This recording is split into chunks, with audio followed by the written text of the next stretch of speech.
Well, tubes, how's it going? I want to give you a little update on Project PYJ. He's gonna yell at me. She's got the body stripped off, and I'll show you where it is. It's sort of kiboshed all over here with this freaking lid, and we had a bit of a crumple factor, but you know, not too bad. Okay, maybe it's bad. She's definitely not going to be any good now. But that's okay. That's okay. We'll take her to the scrapyard one of these days. Pardon my French. And wanted to show you guys a couple of things on this. She's right empty now. I fired it up and just pulled the return line off here.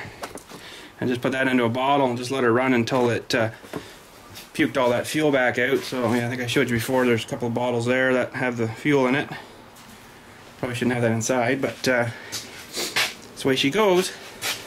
So yeah, there's a pretty good grimy mess here, and I bet you there's nice fresh new paint looking under that stuff. But and in here too, she's pretty grimed up. Yeah, tubes. And there you can see the replacement floor pan they put in, and the old rotten stuff underneath. So that's awesome. But what I wanted to show you was, come inside here with me. There's a freaking joint here. Pop her out of gear. Look at this joint, tubes. Hey? What do you think of that joint? Just freaking junk, eh? Look at her. I don't think there's supposed to be that much movement there, but as far as I can tell, that's actually loose in that carrier there, if you can see that.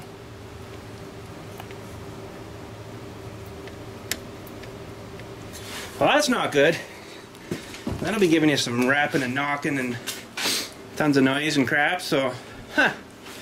But I guess one of the next major steps will be probably just get that shaft right out of there, and then you know, get the tank stripped off her again. And I don't know about this cross piece here. I bet you it's freaking junk. Oh, I had big time, you can tell. So that's what the gas tank holds to. So we maybe have to fabricate something up to freaking you know, re-go in there, because it'd be nice to keep the tank sort of where it was. But man, that would have been nice to have the freaking dewey off when I was messing with that tank before, eh? Oh, way. Just right there. Wouldn't have had to screw around, and wouldn't even have to get it up in the air like I had it, you know? But, yeah, so once we get that off, and I don't know, probably dig this thing off a bit more here, and then maybe chop it right off, and then weld something else new back in, along with the back bumper, and probably these freaking pieces here are gonna need a tending to and a repairing too. So she's gonna need some bit of work there yet, tubes. Yeah, and tidy up in and around under the dash and crap there, and probably rip off all this dash crap, I think. Yeah, it's gonna have to go. It doesn't look right now, eh? It's got to be all naked and bare, shitty looking like this, right? But yeah, then get the lines all off her. All them lines over there. Those are nice stainless steel ones. They're sure nice, I'll tell you. Should have done stainless steel brake lines too. Like, what the frig? Another, what, 40, 50 bucks for lines? You know, we'd never have to worry about them again, because you can rub any one of those stainless steel ones there, the bigger fatty ones there, and it's just like brand new underneath, you know, nice and shiny looking metal. Holy crap.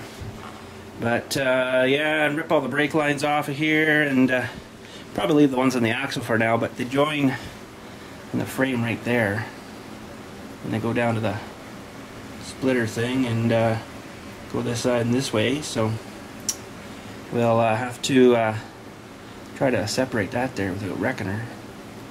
But, you know, if we do, we do. It'll probably just break off. Look at how rusty it is, eh? Man, stainless steel, guys. Like, come on.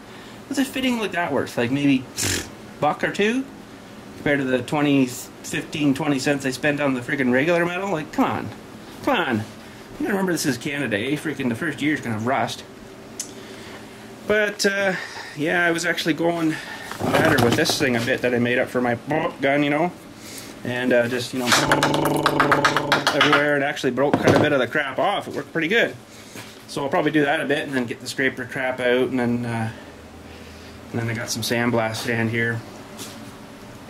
Probably need more than 2 bags, but get my little homemade, I'll show you that after, my homemade sandblast pot out. That was that's the feet there on over here, right there. It was one of them air pig tanks. You buy it like the Crappy Tire or whatever, hardware store or something. So yeah, it freaking works awesome. It's got one of those dead man valves on her, so you can spray. She's like with a handle, bungs it off and it stops. So it pressurizes to whatever your tank's at and shuts off. So that works pretty awesome. And yeah, then we'll get blasting some of this crap and clean her up as best we can. Maybe even drop that pan out of there if the freaking transmission will stay there on its own. I don't know if it will or not. It might fall out of there. That would suck. Never thought of that. And yeah, then we'll get her sandblasted up as best we can. And I don't know what I'm going to do from there forward, but you know, I don't really want to get too much of that sand in the engine and crap. But it's more back here that I'm more concerned about, because this has still got like freaking nice paint on it here, right?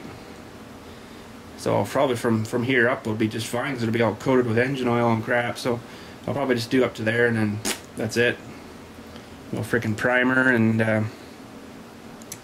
get her looking good. And I would like to take that pan off though. Bet you those nuts and bolts are screwed too though, eh? Frig. And I'm busting them off. Oh man. I'll have to weld the thing back on after. Hey, I could do that, I guess. And yeah, then we'll get some primer on her, and that'll be it for a while, I guess, on it, because I gotta figure out what I'm gonna do for like a deck on this thing after. I'm not too sure yet. So yeah, that's what we're looking at, tubes.